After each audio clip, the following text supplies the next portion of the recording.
Medyo ibang-iba kasi dahil compared sa S, saka doon sa malakay na Boston, yung ngayon, ano eh, mukha siyang Bruin. Yung una parang masyado siyang simple.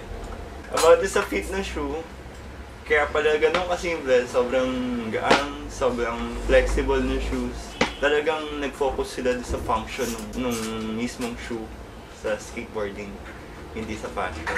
So, in a way, maganda siya. Sobrang sarap, sobrang comfortable gamitin for skating.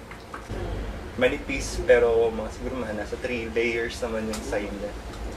So, hindi naman siya ganun kadali masisira for sure.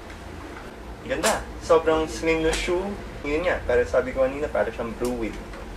Ito yung Lunar Lawn. Compared sa ibang skate shoe, Nike lang naman yung gumagamit nito. Usually sa running shoes ginagamit yung Lunar Lawn. Ito sobrang lambot niya, sobrang gaang. Then compared sa mga ibang skate shoe, ito napaka-flexible. Pwede mo ibulsa. The best Boston na SD para sa akin.